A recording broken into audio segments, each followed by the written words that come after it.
Halo teman-teman, kembali lagi di channel Ayo Ngulik. Kali ini kita akan belajar mengenai Python tuple. Kalau di video sebelumnya kita sudah belajar mengenai Python list. Nah, tuple ini sebenarnya mirip dengan list, tapi dia lebih sederhana. Gitu. Jadi sebenarnya apa tuple ini? Jadi tuple ini adalah suatu cara untuk menampung data, gitu, koleksi data yang sifatnya immutable. Artinya apa? Immutable ini kita tidak bisa menambahkan, mengurangkan, menghapus atau mengupdate setelah kita membuat tuple gitu.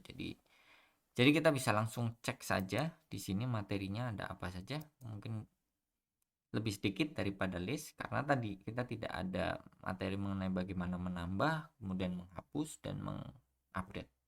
Kita mulai dari materi yang pertama, membuat tuple. Nah, untuk membuat tuple, caranya hampir sama juga seperti ketika membuat list. Misalnya saya mempunyai tuple koleksi nama kota ya. Maka saya menggunakan tanda kurung buka seperti ini. Sedikit berbeda dengan list ya, teman-teman kalau melihat seperti ini berarti dia bukan list tapi tuple. Saya misalnya masukkan di sini Jakarta, kemudian Bogor, Depok, Bekasi, Tangerang. Nah, maka saya bisa cek di sini type-nya kota. Nah, sudah outputnya sudah tuple. Jadi ini cara membuat tuple.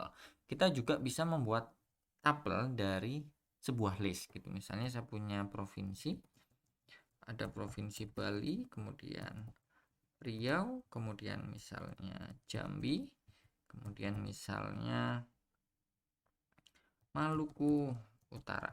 Nah, ini tipenya adalah list kan.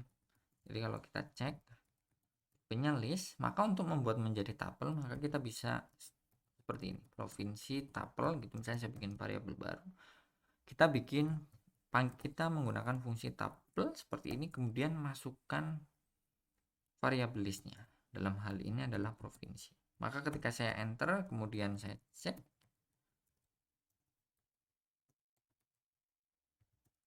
dia sudah menjadi tuple. Oke, itu cara membuat tuple. Kemudian menghitung anggota. Menghitung anggota. Nah, untuk menghitung anggota sebuah tuples, ini sama juga seperti kita menghitung anggota pada sebuah list. Kita bisa menggunakan fungsi len. Jadi fungsi len ini kita tinggal masukkan tuplesnya, misalnya di sini provinsi tuples mau kita masukkan. Oke.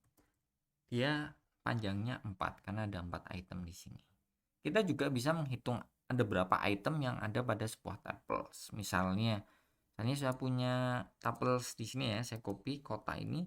Misalnya saya tambahkan duplicate item di sini Bogor, jadi Bogor ada 2. Maka kota ini saya bisa hitung. Misalnya saya mau menghitung Bogor ada berapa, maka bisa menghasilkan output sesuai dengan di sini. Jadi ada 2 Bogor. Kira-kira seperti itu untuk menghitung anggota. Kemudian mengakses member. Nah, ini sama persis dengan bagaimana kita mengakses member pada list. Jadi kita bisa menggunakan index atau kita bisa menggunakan range. Jadi misalnya seperti ini, kota 2, kita mau mengakses item pertama dari tabel ini, maka kita menggunakan indeks 0. Jadi sama, indeksnya dimulai dari 0. Kemudian misalnya kita mau mengakses indeks terakhir, kita bisa menggunakan seperti ini, kota -1, Bogor. Ya. Nah, selain itu kita juga bisa menggunakan range. Misalnya kota 2, kita akses range-nya di sini misalnya 2 sampai 4. Nah, maka keluar Depok dan Bekasi. Atau bisa juga seperti ini, 3 sampai terakhir.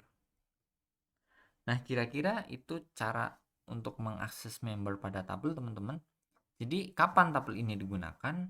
Nah, teman-teman bisa menggunakan tabel ini untuk koleksi data yang dia kemungkinan besar tidak akan berubah gitu. Misalnya apa? Misalnya jenis kelamin. Misalnya kita anggap cuma ada 2 ya, laki-laki dan perempuan. Maka kita bisa membuat tabel jenis kelamin isinya cuma 2, laki-laki dan perempuan. ya, kemudian atau misalnya yang lain yang statis. Teman-teman bisa nanti case by case menemukan di lapangan seperti apa. Oke, mungkin cukup sekian video kali ini. Silakan teman-teman explore dan sampai jumpa di video berikutnya.